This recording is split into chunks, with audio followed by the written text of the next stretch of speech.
and welcome to my channel. My name is Martine, and if you are new here, I do videos on Vedic astrology mainly, but also with some tropical insights, and I focus on both relationship and natal astrology. And if you like this video and you would like to hear more content from me, please like, subscribe, hit the notifications bell to see when I will post a new video. And also, if you're interested in a personal consultation, I do consultations on a wide variety of topics. Please check out the video description. I will leave my contact information there. Thank you. And also, if you're interested in getting a tarot reading, I will also link my tarot channel in the video description. If you want to see any tarot videos that I will be posting, especially in the future. So far, I have only posted one. But also, if you are interested in getting sample readings that I have done for various clients, I can send you some sample readings together with feedback that I have gotten and the pricing list for my tarot readings. And if you're interested in finding out more about them, you can also email me at the email that I will leave in the video description. Thank you. So today's topic is going to be on planets through the 7th house. I'm going to try to make it short and to the point. Also, before I continue, happy holidays to all of you who are going to celebrate Easter this weekend. I'm Christian Orthodox, so we celebrate it next week. But yes, happy holidays to all of you who will be celebrating Easter. Okay, I'm going to get straight into the descriptions for planets in the 7th house in the D1 chart. When it comes to the kind of partner that you attract and potential manifestations in relationships of these placements. Now, before I continue, as an introduction, I have to start with an introduction actually. The 7th house, I just want to remind you that the 7th house in the D1 chart shows the spouse archetype. So it is the kind of partner that you are most likely going to end up with in long-term relationships versus short-term affairs, which are more seen by the 5th house. I have also done a separate video on this, how the 5th house actually shows the kind of partner that you find attractive but may not necessarily end up with in relationships, especially not in long-term relationships. And this is because the 5th house archetype can differ from the 7th house archetype. I'm going to be talking about planets through the 7th house, but if you have them in the 5th house, bear in mind that you can also use some of these interpretations with respect to what kind of a partner you will be attracted to, but you may not actually end up in long-term relationships or marriage with. And also, you can use these interpretations to some extent with an Navamsa. And with an Navamsa, they're going to be even more powerful in describing the kind of partner that you actually will be married to, either legally or through some kind of a marriage ceremony. And also, they're going to describe the kind of dynamics that you will have with this partner, depending on what planets are in the 7th house from the Navamsa, or the D9 divisional chart. Okay, so planets in the 7th house. First of all, the sun, okay? When the sun is in the 7th house, basically this means that you're going to be attracted to, or you're going to attract partners that are possessing Leo qualities, okay? So this person could be very confident, very authoritarian. Of course, these are general descriptions, and please bear in mind that they will vary to quite some extent depending on what sign the sun is in, what aspects it gets from other planets or points, what nakshatra it sits in, etc., what other planets are there. So there, as usual, you have to look at the full picture. But generally, with the sun in the 7th house, you will be attracted to partners that possess some Leonine qualities. So most likely, they're going to be confident, expressive, extroverted. They're going to be really creative, really focused on creative self-expression. They might have talents or interests connected to oratory abilities, dramatic arts. They could be working with children, or they could be good with children. They could be somehow either working in a profession connected to working with children, or somehow they will be really interested in children for some reason. Okay. So yeah, basically they will have a strong desire also to be parents, most likely, especially if the sun is in a healthy position by sign and nakshatra. Okay. And some other things that I can say though, sun being a malefic in the seventh house can, I mean, again, I don't want anyone to take this a really negative way, but the sun in the seventh house can show separation. It can show that the seventh house will be subjected to the high standards and perfectionism of the sun, which means that it could be that no partner will ever feel good enough for you, because the sun represents that high ideal that we are always chasing in life. So this could show some level of dissatisfaction with respect to the marriage life, no matter what kind of a partner you have. That is the more negative expression. Of course, it depends on what else is happening with the sun, so that you can see more about this. Like, is it going to express more of the negative side of this placement, or more of the positive? On the really positive side, you're going to attract a person who basically is a strong individual, very self-confident, self-reliant. If you are a man, of course, this could also create some kind of issues with respect to social expectations about gender norms in relationships, gender roles in relationships, because with the sun in the seventh house, most likely you're going to attract a woman who is quite prideful, who, most likely is going to want to wear the pants in the relationship, quote unquote, so to speak. Basically, a person who's not particularly compromising in nature. And also, of course, the dark side of the sun in the seventh house is that you could attract a partner in general who is really egocentric and too caught up with their own personal universe to even sometimes notice the partner's problems. Another expression could be that, of course, it really depends to a great extent also on what house the sun rules, because you could have different interpretations. And I am referring strictly to the parts of this placement that refers to relationships, because there could be multiple interpretations, okay, with respect to life predictions in general. But I'm talking about the parts that are relevant to relationships. So yes, these are some of the things that I could say. Of course, on the positive, again, this could be a person who's very passionate, a person who's very creative, very joyful, loves life, is inspiring. Could be a person who has strong leadership abilities, a person who is inspiring towards others, a person who could have a decent position in society, something like a manager, a leader of some kind of a position where they are at the forefront of something. So like a spokesperson, or they are somehow center stage, like an actor, or, musician, an artist, any kind of a person that is somehow in the limelight. Okay, nowadays, of course, could be a famous YouTuber, could be anything, a person who's kind of like in the public eye.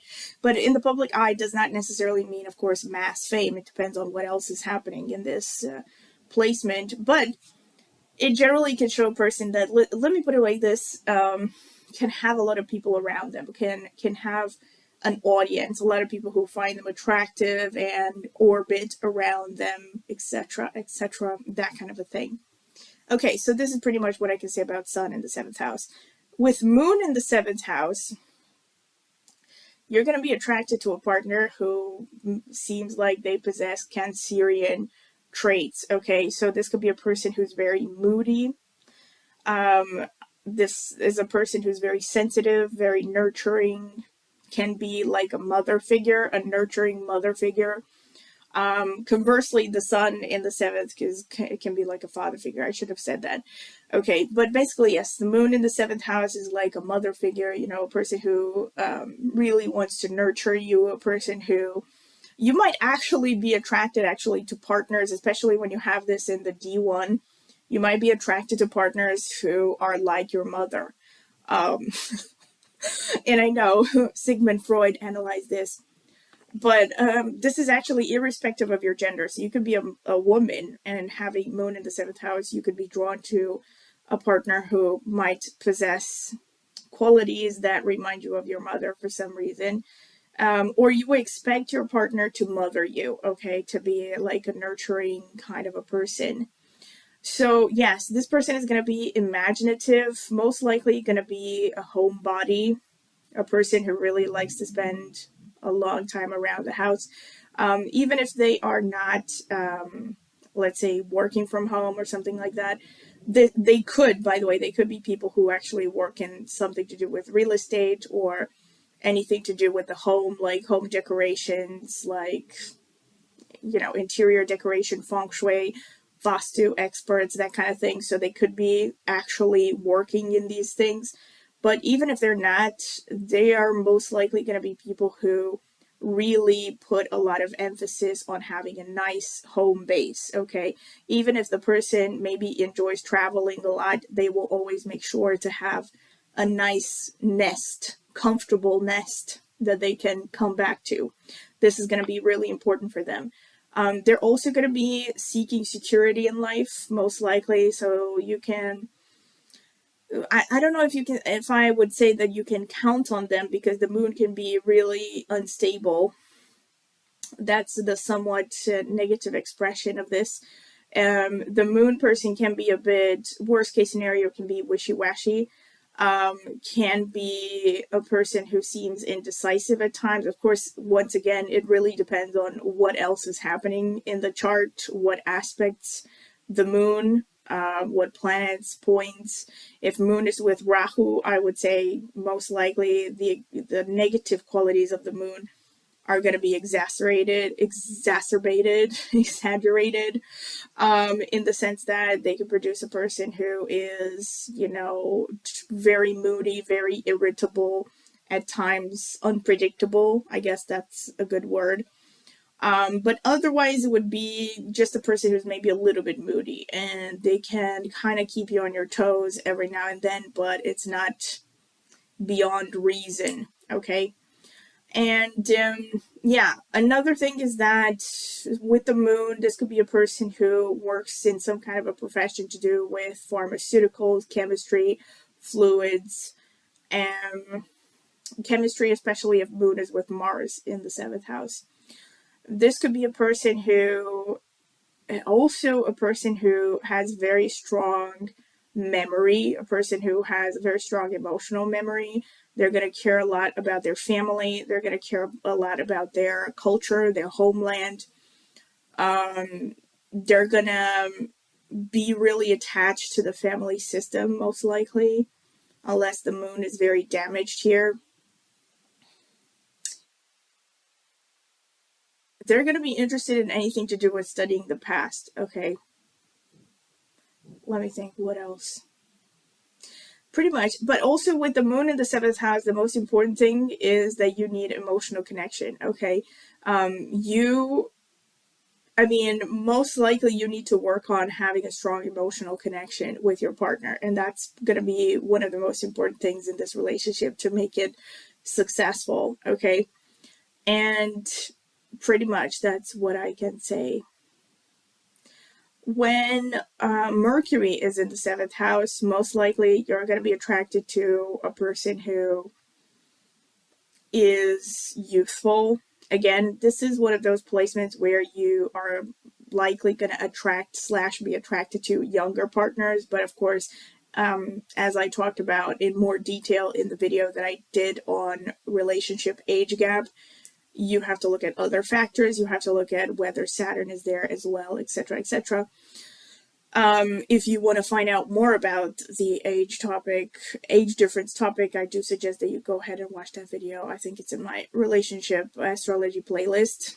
It's called Relationship Age Gap and Controversial Relationships, I think. Okay. Basically, Mercury in the 7th house shows that you're going to be attracted to a person who's very versatile, irrespective of the age of this person. So, maybe most likely you will be attracted to, or you will tend to end up in relationships with partners who are younger than you are.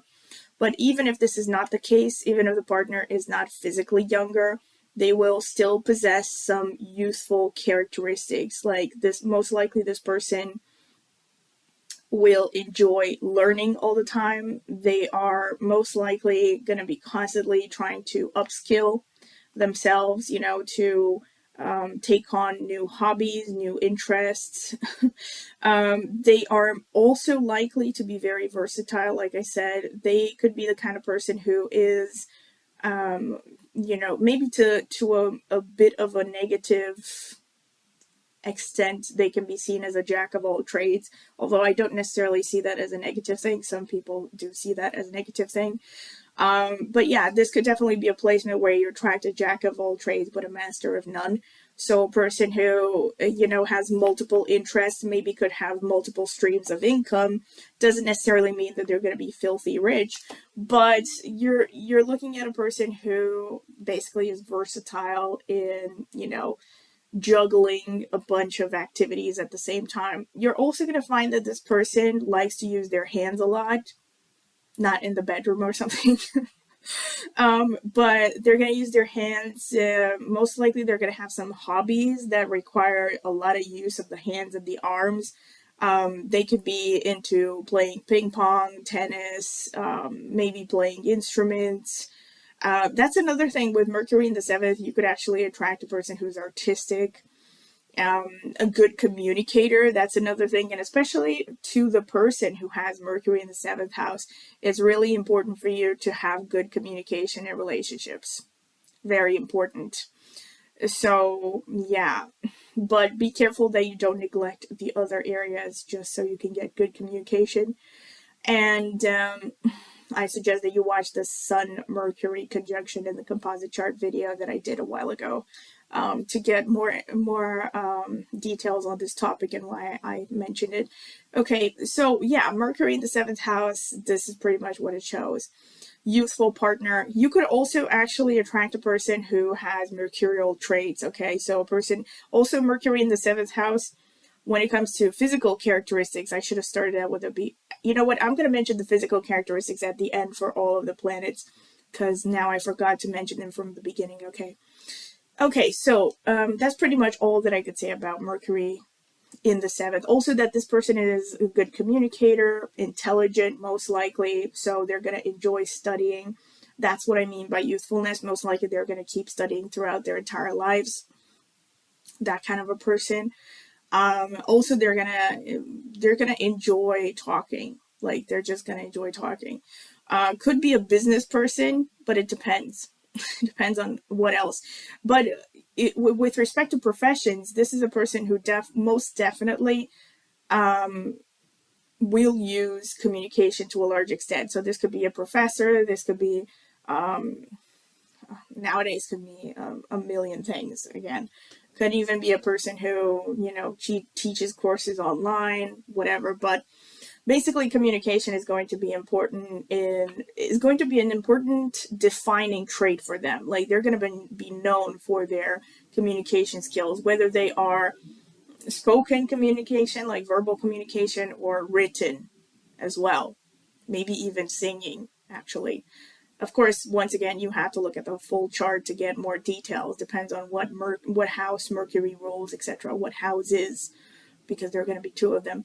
Okay, moving on to Venus. Venus in the 7th house, obviously one of the strongest placements for you to get a good-looking spouse, irrespective of your gender.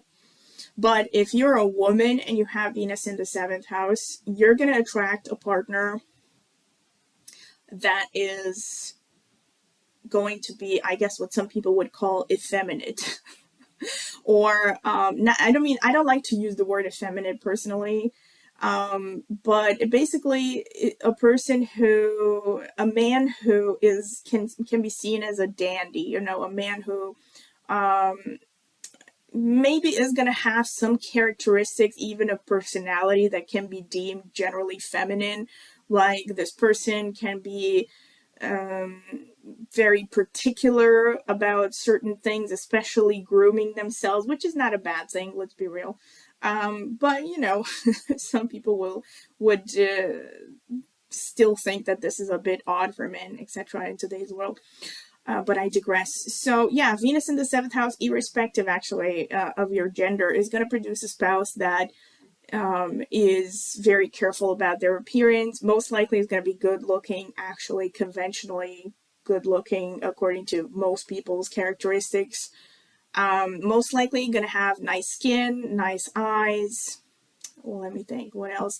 Could again have a very pleasant voice, a good singing voice even. Venus is known for that.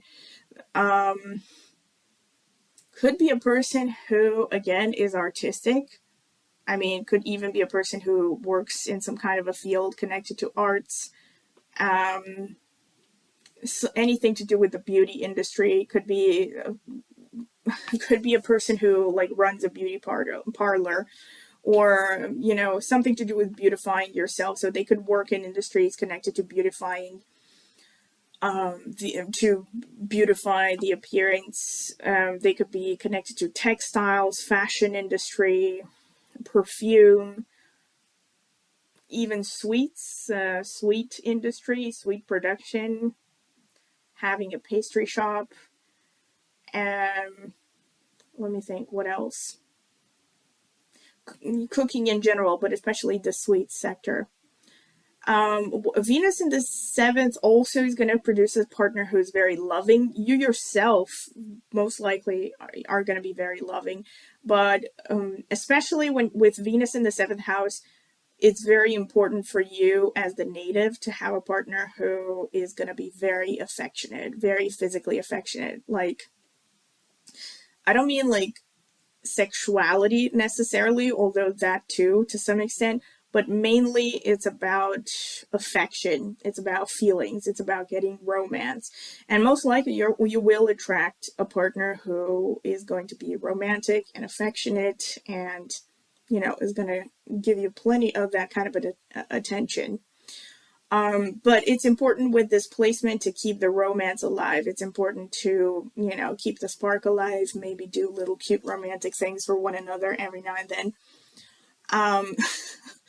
And it's especially important, actually for you, it's like a give and take. So it's probably going to be important for the spouse that you attract as well as yourself.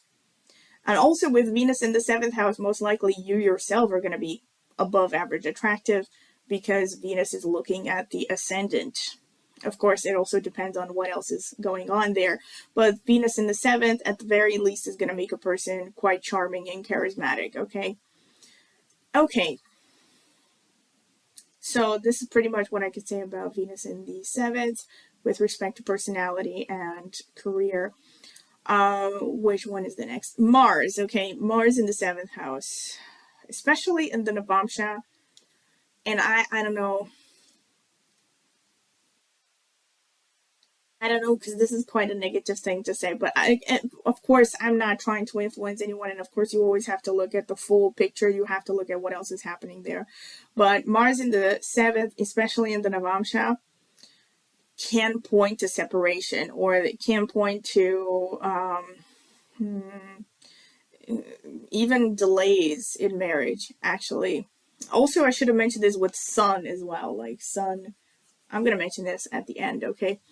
But basically, Mars in the 7th in the Navamsa especially can cause delays in marriage, can cause long periods of celibacy. I have also kind of touched upon why Mars is connected to celibacy in another video that I did about asexuality and stuff like that. Again, you can find that in I think you can find that in my natal chart playlist, or you can just search for it. It's something about asexuality and astrology. And I mentioned there that the reason why Mars is connected to celibacy, which is kind of counterintuitive because Mars is the planet that is connected to sexuality, especially male sexuality. So it's seen as kind of like aggressive in pursuing its needs.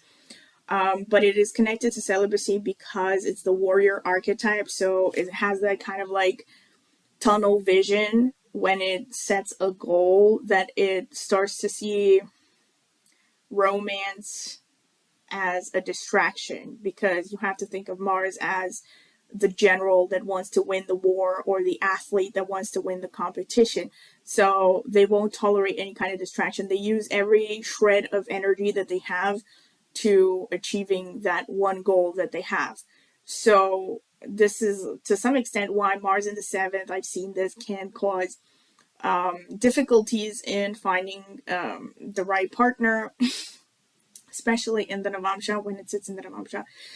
When it's in the D1 chart, more, not so much that it causes long periods of celibacy, but can cause a lot of friction with the partner, can cause a lot of arguments. So most likely you're going to attract a Mars type of partner. So a partner who's very driven, very ambitious, wants to stand out, wants to win competitions, a person who could even be an athlete.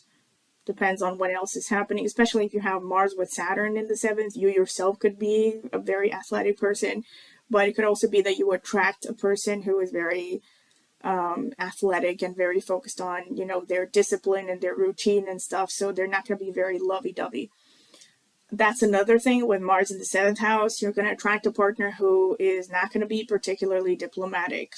So this person can also be, like, similarly to the sun, can be very selfish, can be a bit, you know, rough around the edges, and basically a person who is not very easy to get along with. But it's not like, of course, catastrophic or anything. Of course, it depends once again on what else is happening there, what sign it's in, what nakshatra, what planets are aspecting, what other planets are sitting in the seventh, if there are other planets, etc. But usually it's like a combination of good and bad. It is one of the more a little bit difficult placements, let me put it like that. Okay, but basically you're going to attract a person who has Aries qualities, okay? So a person who is adventurous. If you're a woman, you're going to attract a typical masculine, manly man, quote unquote. Okay, someone who's kind of like, you know, probably likes hiking and being in nature. But again, this depends a lot on what sign it is in as well, because there are going to be variations to this theme. And could even attracting a person who is in fields connected to Mars, so like engineering, doctors, especially physical doctors, doctors that deal with the body, the physical, I mean, whole doctors deal with the physical body, but I mean like the muscles, for instance, you know, like physical recovery stuff, dentist, anything to do with the head, so like ear, nose, throat doctor. Let me think, what else? A brain surgeon. Engineer, did I mention? It could be connected to engineering, could be connected to defense, so military, police. Let me think. I think that's pretty much the general description. Also, if you're a woman, this could be seen as kind of a, in some respect, can be seen as a pretty lucky placement, in the sense that you are likely going to marry the boyfriend archetype. So you're going to meet a guy that you find attractive, that you start a relationship with, and that you will eventually marry, or you spend, even if you don't formally marry, you can have a long-term relationship with the kind of man that you find attractive, okay? Because that's because Mars signifies the boyfriend archetype in a woman's chart, okay? And let me think, what else? Yeah, pretty much that's all I can say. Okay, so moving on to Jupiter. Jupiter in the seventh house. This is interesting because Jupiter in the seventh house, you would think, is a great placement. And again, I'm not gonna give some kind of overly negative interpretation, but can I just say that Jupiter in the 7th, especially again in the Navamsa, is a pretty karmic placement. And I've seen this a lot actually with Jupiter in the 7th, where it creates this, either creates this really high expectations on the part of the partner, of the native, I mean, the person who has Jupiter in the 7th house, creates these really high expectations that are almost impossible to be fulfilled. So the person, to some extent, will always be a little bit disappointed. Similarly to the sun placement, you are gonna expect, I don't know, you're gonna expect to be in love every day of your life, or like, you know, floating on a little cloud of romance. And the realities of everyday married life are going to be very different, and it's going to make you feel quite disappointed. That's something that I've seen a lot, especially when Jupiter is in the 7th in the Navamsa. But also in the D1, it tends to show like heavy karma connected to marriage, especially for a woman, because a woman has, you know, for a woman, Jupiter is the husband archetype. Okay.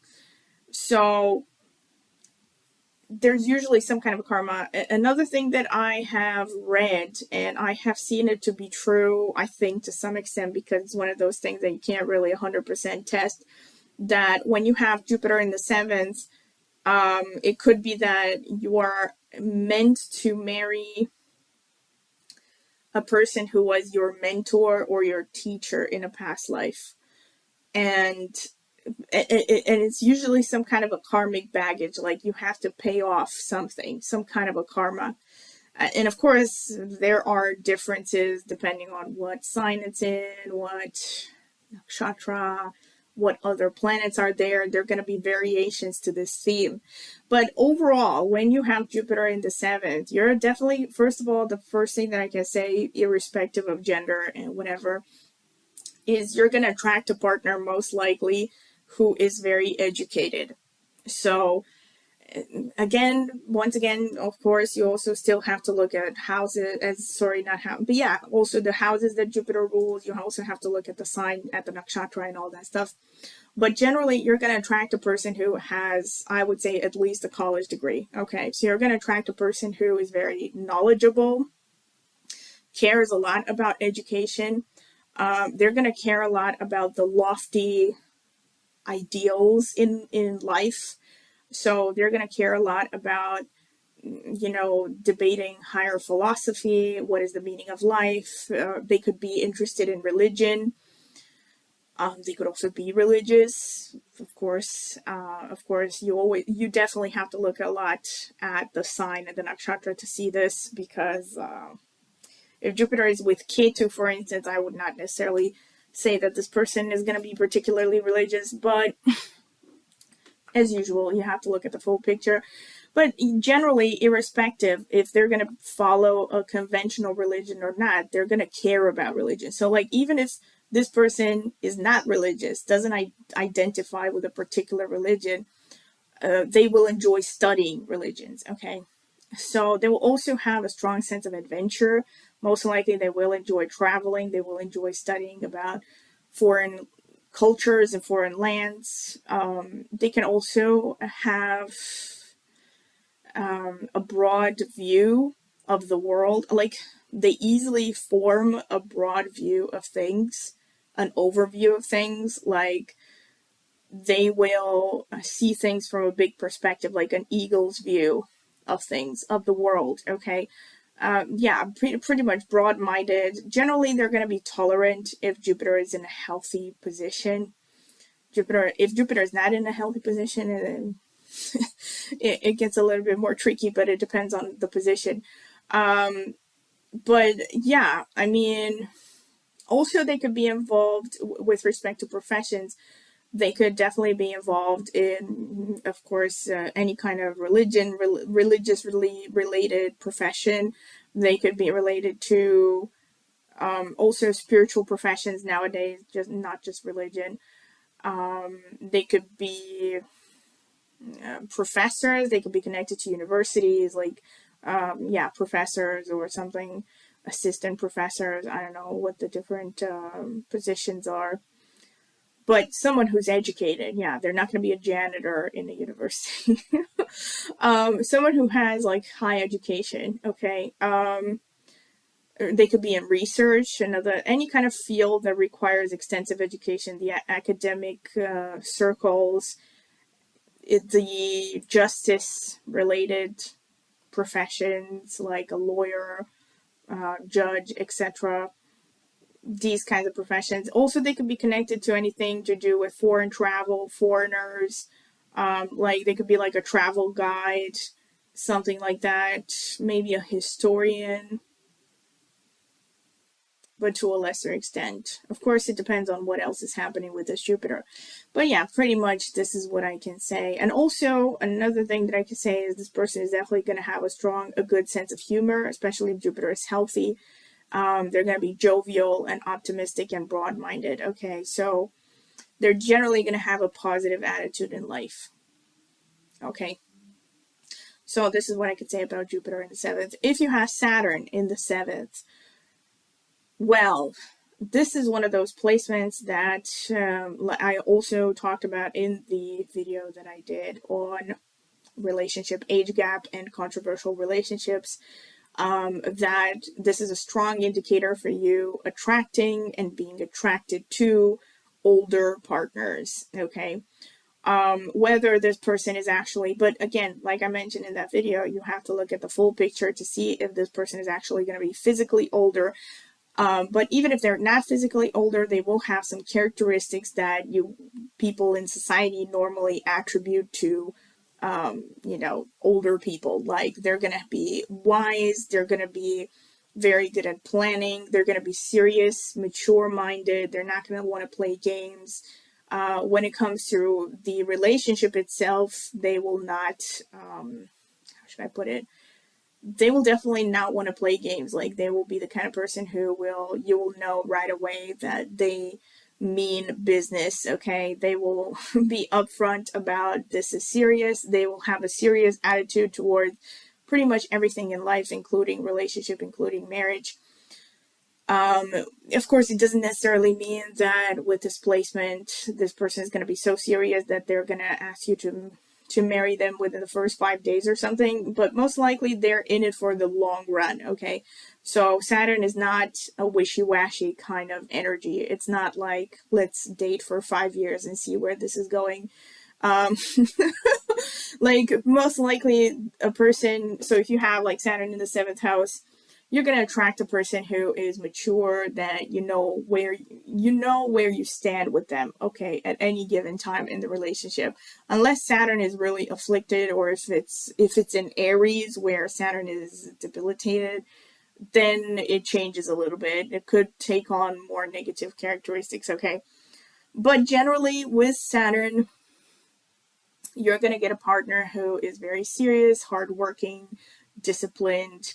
They're not going to mind like the trivial day-to-day activities that you have to do together.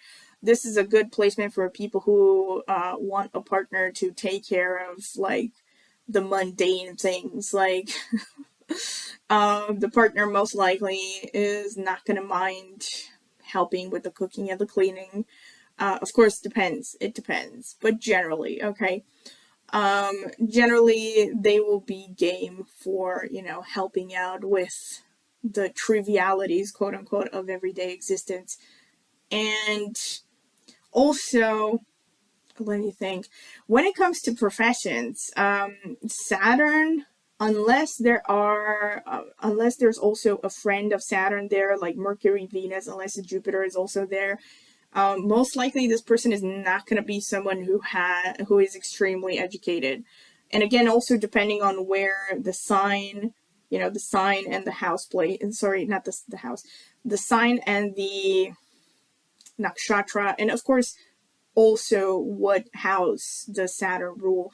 But generally, with this placement, I've seen it that the person that you're going to marry is not highly educated. But that, of course, that doesn't mean that the person is not going to be intelligent, or that they're not going to make good money. Of course not. But just saying right off the bat, I've seen this a lot where, Saturn in the seventh tends to create an attraction to partners who are, salt of the earth kind of individual, people who are hardworking, but not extremely intellectual, not like basically, I guess working class, but not always. Of course, depends on what else is happening there. In any case, this is a person that, whenever I think of Saturn, and this is also why I used images from this movie in the video that I did on Saturn in relationships. I had a video up a while ago called The Truth of Saturn in Relationships and Saturn Dominant People in Relationships. And of course, you're free to look at that because it would definitely apply to you if you have Saturn in the seventh. But the reason I mentioned that is because I used images from Wuthering Heights in that video, and that's because I don't know if I mentioned it in that video, but it's because whenever I think of Saturn, especially Saturn in the seventh house, I think about that speech from Wuthering Heights where Kathy talks to her. I don't even know what she was, her nanny, I guess. And she was describing her love for Heathcliff and saying that the love I have for Heathcliff is like the bare rock of life or something like that. Like it's not, there's no embellishments, there's no romance, but it's the bare necessity. Like I can't live without it or something like that. So that's like kind of the kind of energy that you can expect with Saturn in the seventh house. It creates this kind of like relationship that maybe doesn't have a lot of frills, a lot of romance, and can definitely have some pitfalls. You're going to see if you watch that video, because like I talked a lot about potential pitfalls about Saturnian relationships. But the best thing that can be said about a Saturnian connection is that, it's solid. Like it's just there. It's something you can always depend on. And once the relationship is formed, it's going to be very difficult to break, with all the good and the bad that implies. Okay, so pretty much. But yes, Saturn can also show professions connected to the Earth's resources. Nowadays, it can even be renewable resources, of course, but in the old days, it was especially connected to people who worked with resources of the soil, like miners and oil stuff. Even nowadays, I mean, of course, oil is still around. So it could show people working connected to that kind of thing. Also, it can show people who work nights. So any kind of profession where you work the graveyard shift connected to Saturn can show a partner that is going to have to work nights. Let me think. What else? And of course, I still always mention this, a lot depends on the sign, the nakshatra, what else is happening there, because there are going to be different influences and different cloaks that Saturn is going to take on. Okay. What else can I say? Let me think about Saturn in the seventh house. Basically, this person, the best case scenario is this is a dependable, reliable individual who's not going to let you down when the going gets tough, and that's a good thing. Also, this person is going to be very good at saving money, planning finances in general. And let me think. Pretty much, I think that's about it. I'm going to talk more about potential physical characteristics at the end. Okay, so Rahu in the seventh house. I have mentioned this placement, of course, a lot. More specifically in the videos where I mentioned foreign partners. I also had a video where I talked about marriage to foreigners, foreign partner, something like that. Foreign spouse, I think it was called. And I also mentioned Rahu in the last version I did about age gap relationships and unconventional relationships. So Rahu in the seventh house shows that you're going to attract a partner, or you're going to be attracted to or attract. But basically, to give the short version, you're going to end up in relationships with these kinds of archetypes, okay? Because that's what the seventh house is, especially when this is in the Navamsa, or when Rahu is aspecting the seventh house of the Navamsa. So you're going to attract a partner who is foreign somehow. Okay. Most likely. Okay. Like I also mentioned in the video that I made on age gap relationships, it can also show that somehow there's something very unconventional, unorthodox about this connection. Could, of course, show, for instance, an LGBT relationship, or a relationship like I mentioned in that video where one of the partners is much older than the other. So big age gaps, depending on what is the age gap at which people are going to start to raise eyebrows in your society, though that's the threshold and above.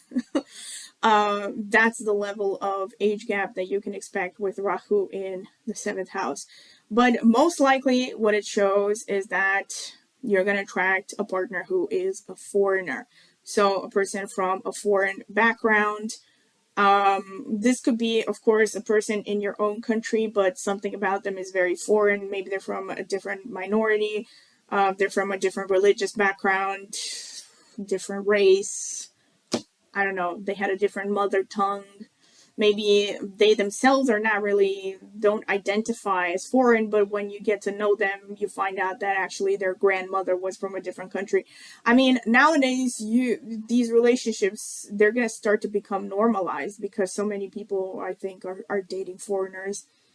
And Rahu, I mean, because we're in the age of Aquarius, which is co-ruled by Rahu, and I think it's going to become mainstream, and nobody's going to find it unusual. Maybe 100 years from now, or even less than that, that people are dating outside of their culture. But in a lot of places of the world, it's still, one of those things that people raise eyebrows, especially the more homogenous the population is in a particular area, the more they're going to think it's unusual for someone to date outside of their culture. But yeah, pretty much with Rahu in the 7th, that's what you can expect. You can expect to end up with a person who is a foreigner somehow, unconventional, unorthodox. But aside from the foreign aspect, this is definitely going to be a person who's unconventional, okay? So something about them is going to stand out. Like, with respect to, I don't know, social norms, people are going to think, oh, that's the weirdo. Like, oh, you married this person who maybe has a reputation. Another thing that I actually seen with Rahu is that it's one of those other placements, especially in today's world, because Rahu rules the media. It can show people who marry people who are famous or somehow are in the public eye. Of course, nowadays with how common it is for people to have like YouTube channels and whatever, it can be a person who has a YouTube channel, but they will have a significant following or something, and they're very public about who they are and whatever. That kind of a thing could even be that kind of a thing. So a person who has, I don't know, Instagram profiles or whatever, like some kind of a media influencer. But I've seen this a lot. Actually, I've had a couple of clients that, kept mentioning that they had,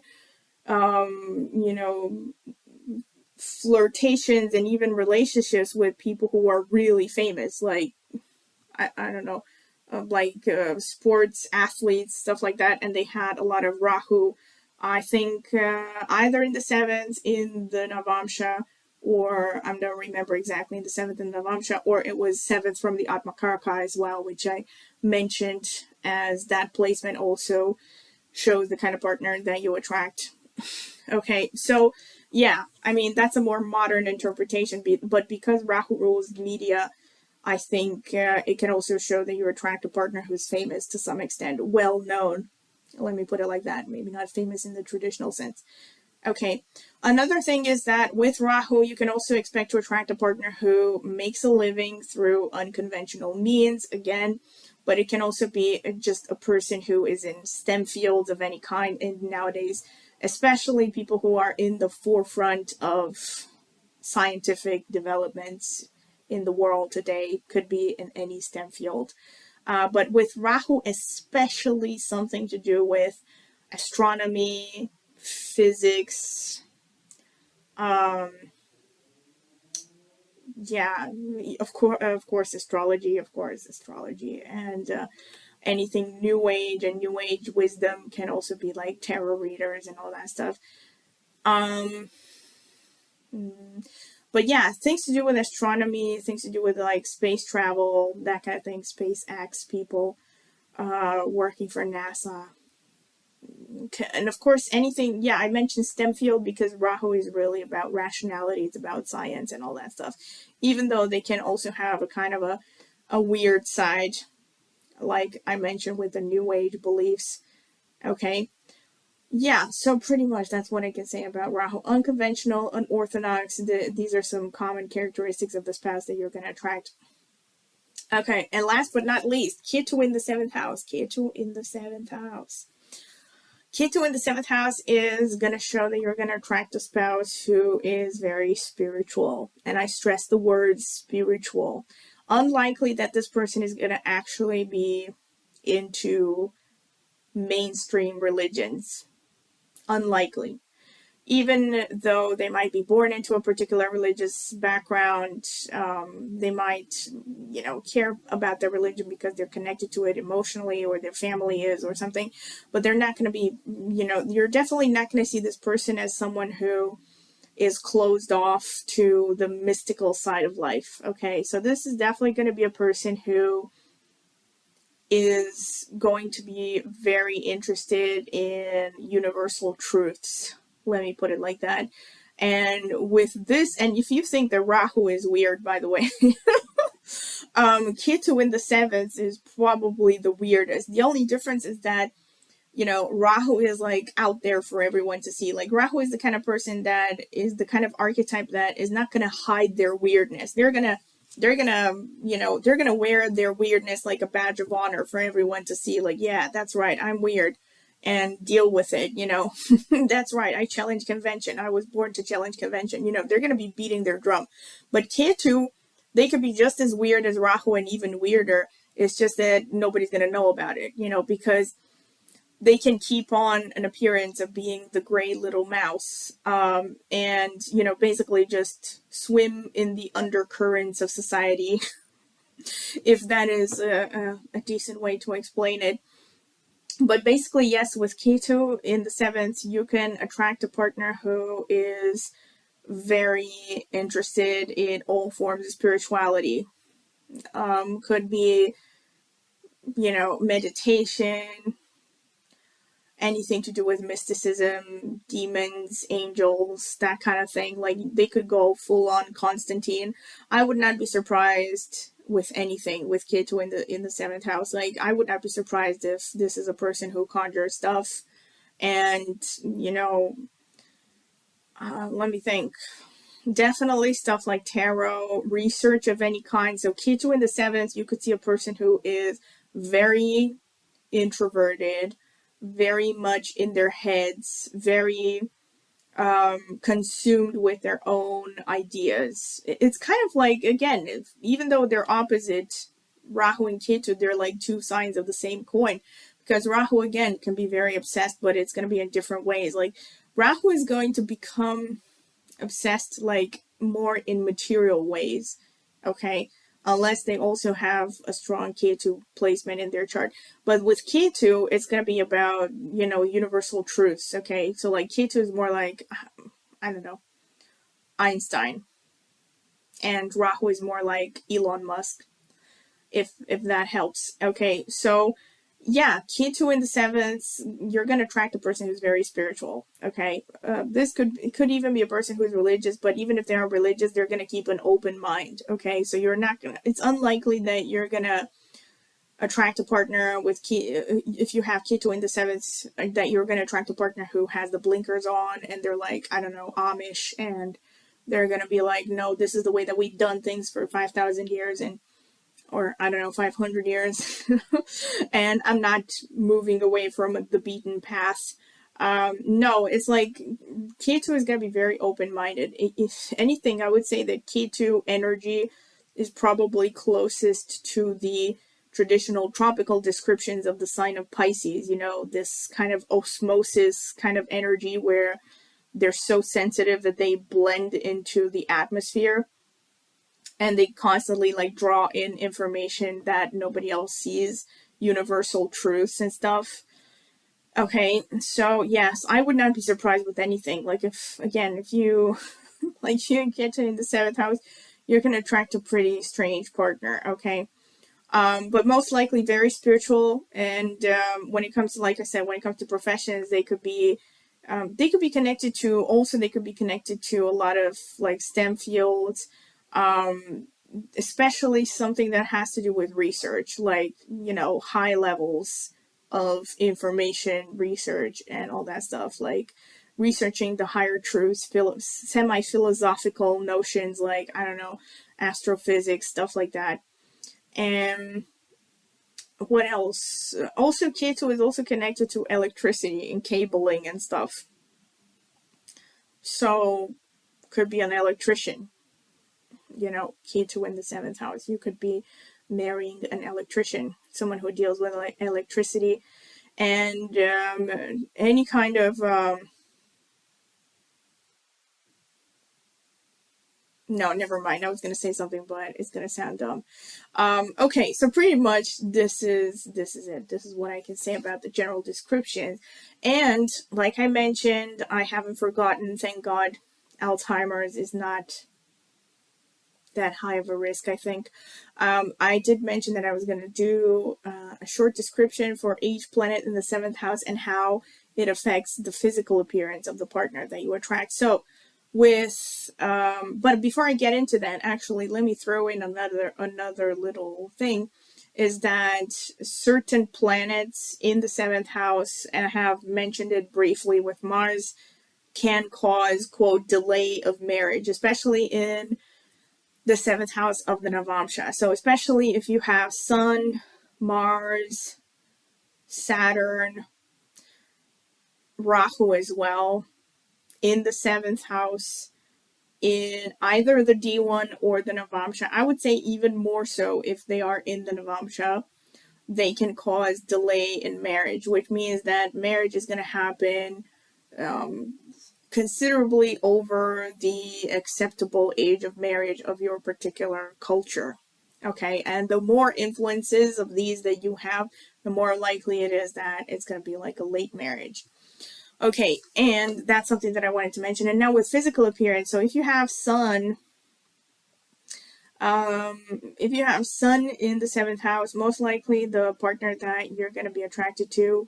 And again, bear in mind that you will definitely have to look at the signs, the nakshatras, what other planets are aspecting, etc., to see the full picture. Okay, so I'm talking about the pure, refined energies here if they were not influenced by anything. Okay, so if you have Sun in the seventh house, most likely you're going to attract a partner who has a fair complexion or tends towards the fairest complexion within their family, within their genetic inheritance. Okay, most likely. Okay, another thing is that with Sun in the seventh, you're going to attract a partner who is average to tall and is going to have like really athletic kind of build. Most likely broad shoulders. That's going to be a distinctive trait. And let me think, what else? Broad smile, most likely going to have a very nice smile with Sun in the seventh house. And let me think, what else? Also the face is going to be broad. There's something going to be about the hair. Like, of course, it depends on the person in question. And again, like, some of you are going to be like, well, obviously, if the person is past a certain age, if this is a man and you meet them when they're bald, you're going to be like, well, this doesn't match at all. But if this is you, I would suggest that you find pictures of them when they were young and maybe see if they had like really, because with Sun in the seventh, it tends to show that the partner you attract is going to have like a full mane of hair. Like, or at least was at some point capable of growing a full mane of hair. Pretty much, or there was something about the hair, or the person is going to care a lot about their hair. Like, you're going to see that maybe they care about styling their hair a lot, They're gonna keep dyeing their hair or something, or they're gonna, they're gonna spend some time grooming their hair or something. Okay, pretty much this is pretty much what I can say. Let me think. Yeah, pretty much. Okay, Moon in the seventh house. Again, with Moon in the seventh house, this is a person who's going to have some kind of effeminate features. And they can also tend towards plumpness. Okay. But this doesn't necessarily mean that they're going to be overweight. It could mean that it is a person who is definitely going to have a tendency to be overweight, but it can mean a person who has has a soft body, like a person who doesn't look particularly tough or muscular or athletic, let's say. Let me put it like that.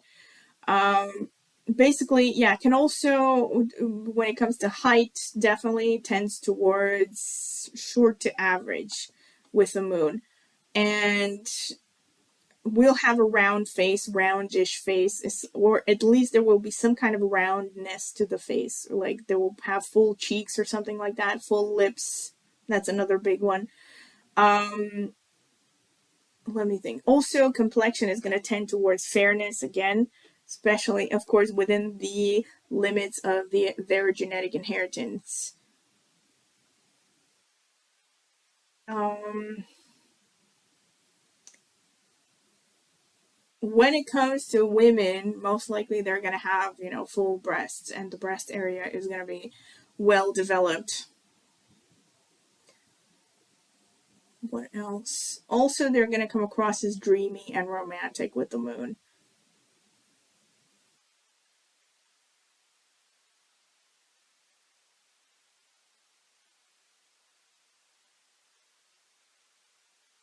Let me think. Yeah, pretty much that's it. Okay, moving on to Mercury in the seventh house. Mercury in the seventh house. This is a placement that almost certainly will produce a spouse who is quite slim. It can have a really wiry kind of body. Also, the height here will tend towards short to average. The face shape will be an inverted triangle, most likely. Like, meaning the head is going to be like widest at the temple or at the cheekbones, and they're going to have like a pointy chin. With Mercury, the person is going to stay looking young, even when they are well past their prime. They're going to have something about them that's kind of like a Peter Pan sort of energy, like a mischievous something, a smile, twinkle in the eye, that kind of thing. Also, they're going to have some kind of an intellectual air about them.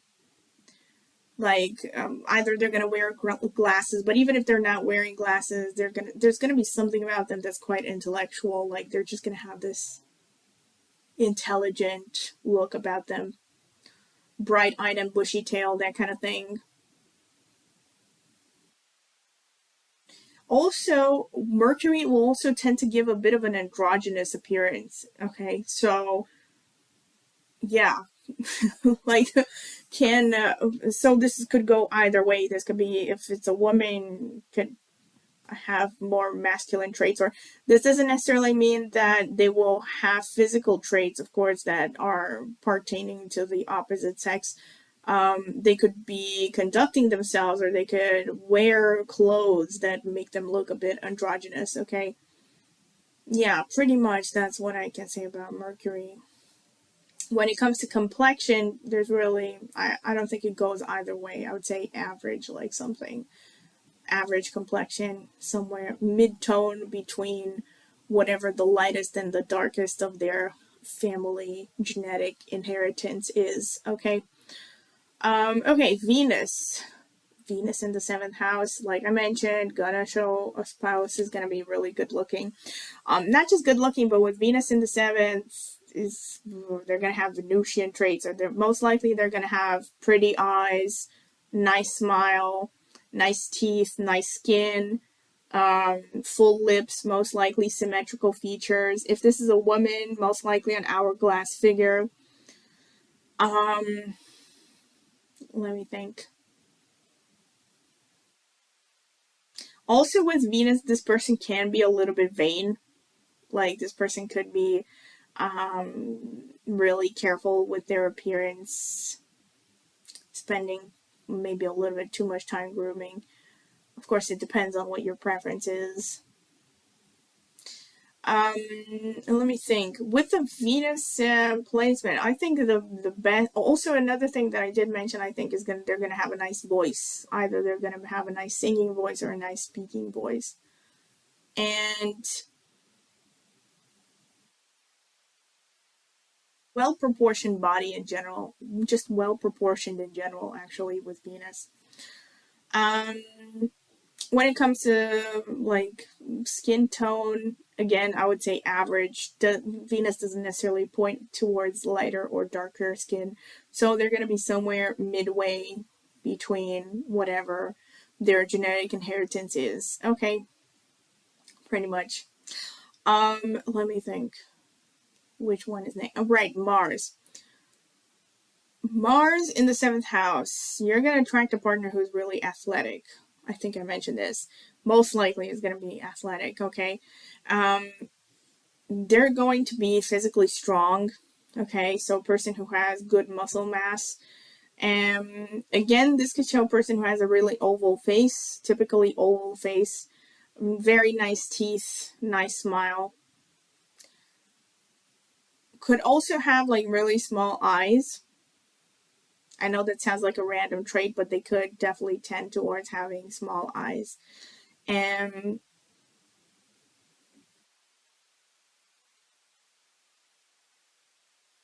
definitely, well, everything that goes into having an athletic body, which means that, they're going to have like broad shoulders and stuff, most likely.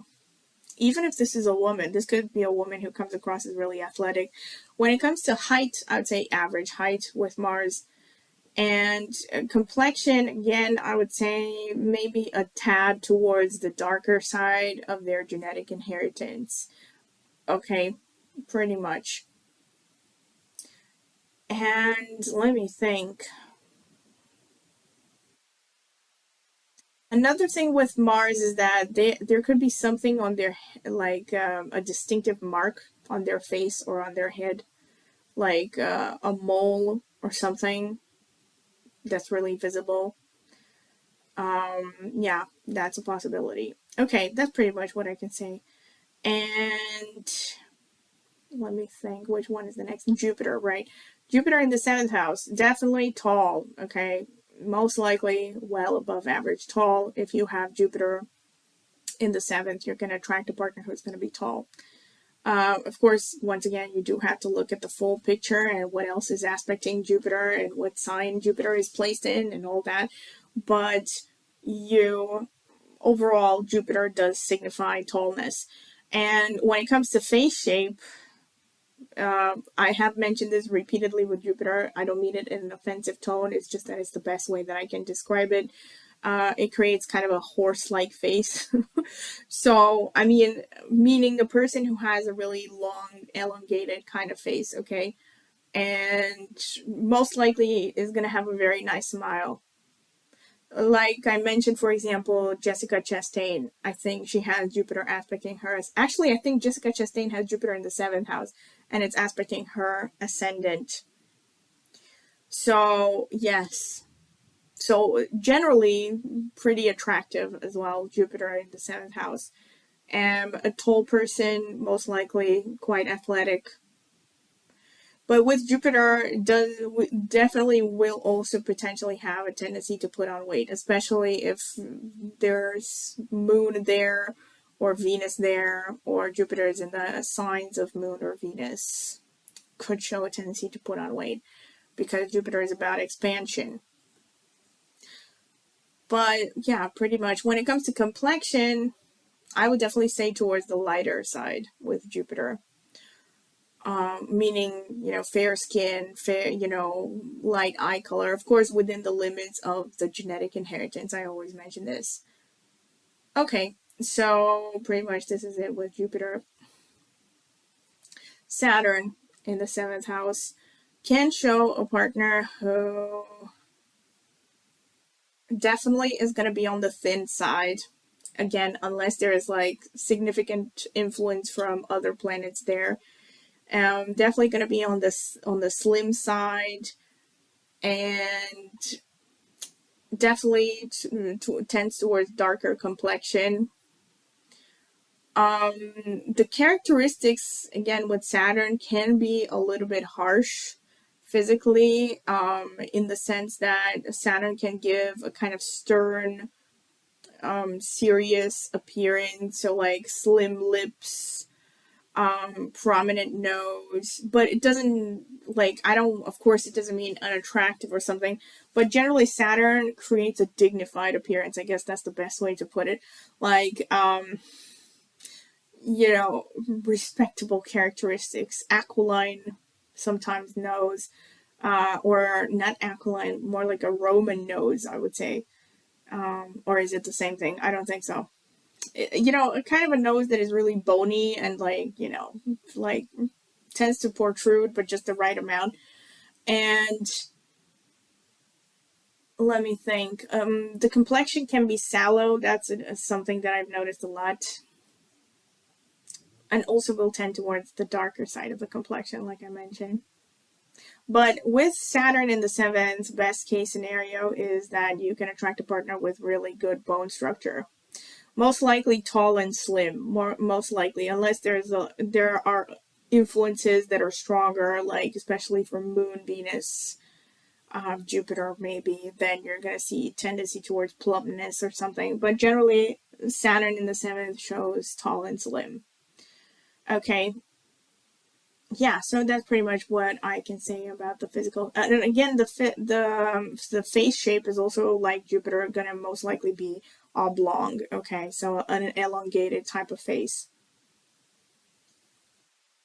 But with Saturn in the 7th especially, it will tend to show a lot of slimness. Okay, so that's what I can say about physical appearance. And then Rahu in the 7th house with respect to physical appearance. I also kind of mentioned this in another video that I did. I think the one on age gap in relationships. That Rahu in the 7th most likely is going to show a person who has a really unconventional appearance. This could translate into either a person who actually has some kind of a physical characteristic that makes them stand out. And I have mentioned in that video, like for instance, people who have different color eyes, like one eye brown and the other one blue or something, could show, there are all kinds of like different conditions in the world that people have that are basically more or less benign, like they don't have any real effect on their health, but they have the effect of creating some kind of an unusual appearance, like people who have, what do you call it, albinism, right? Like, for instance, that's an example of you could attract a partner who has albinism. And I know some people are going to be like, well, I don't like the idea. Well, talk to me after you're married, because you never know what the ideal partner is going to look like. That's one description. So it could be like they actually have physical traits that are unusual. But another description is that they will make themselves look unusual. So this could show, especially since Rahu shows foreign cultures and multiculturalism and tribalism and stuff. I would not be surprised to see, attracting someone who has like body piercings and tattoos, especially specific tattoos, maybe that are specific to a particular culture. So like not just tattoos that say Hello Kitty or something. These things, these tattoos that are like very, very cultural. I don't know. Like, or person who wears braids, even though they're not from the African American culture, but they wear braids because they think it's cool, or I don't know, stuff like that. So they might have a style that is unusual or adopting elements of foreign cultures and stuff like that. Also, aside from that, Rahu does also give some characteristics that are typical to Saturn as well. So most likely is going to produce a partner who, it's interesting because I would say Rahu is kind of like somewhere between Saturn and Mercury. As far as I've seen, like I've seen Rahu produce again androgynous appearances, like where a person can seem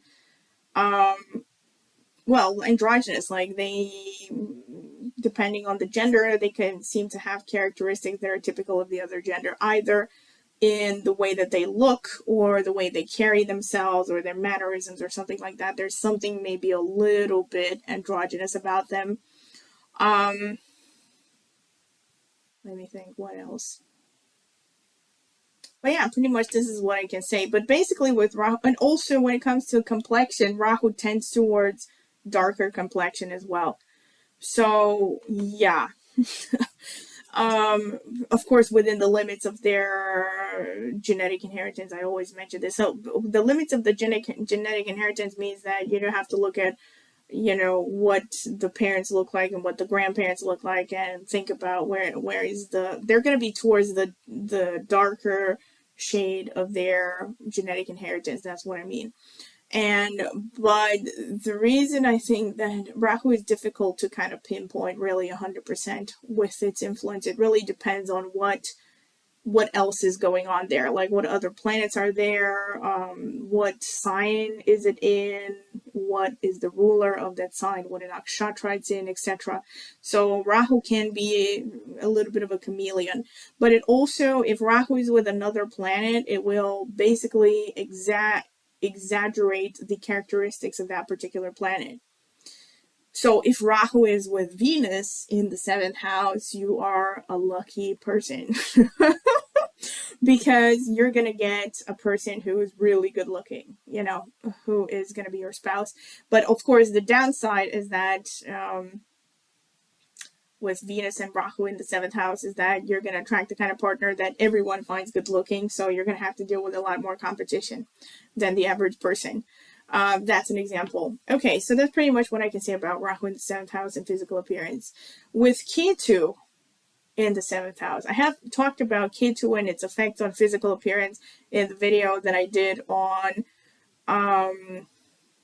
what was it called? Ketu, Archetypes of Ketu, yes. I did a video about Ketu archetypes. And I mentioned there that I have noticed that Ketu, especially within the Caucasian race, creates freakishly pale people. I still stand by that. I see examples all the time that fit under that description. So with Ketu in the 7th house, especially if it's not aspected by another planet, because again, Ketu can take on, actually no, Ketu, unlike Rahu, does not really take that much characteristics from the planets that it sits with. But yeah, definitely. So if you have Ketu in the 7th house, you can attract a partner who's very pale. But with different races, it may not be pale, but there will be some. I feel like it tends to produce a cool skin tone, like because Ketu is about spirituality.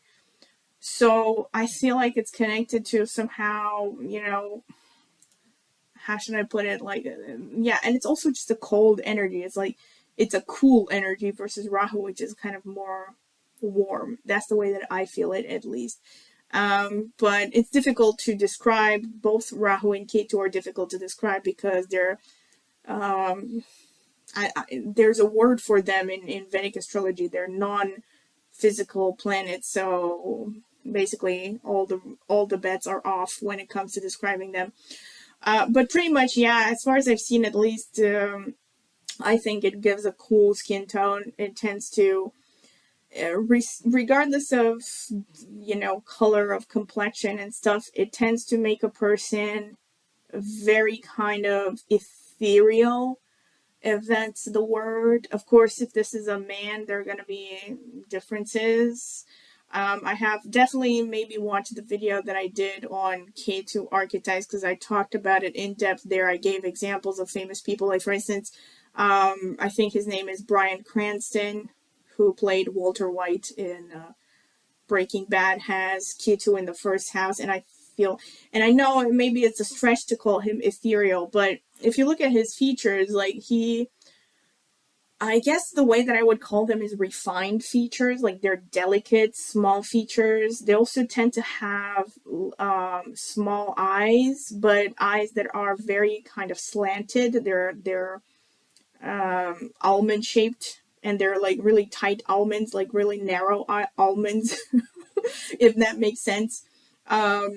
Like that's what I've seen with K2, and it's similar to Mars, but it's a kind of like a refined Mars, because Mars also tends to create, I think, people with small eyes, but that's because these are typical characteristics that are associated with masculinity, and Mars is about the masculine hormones and masculine energy and all that stuff.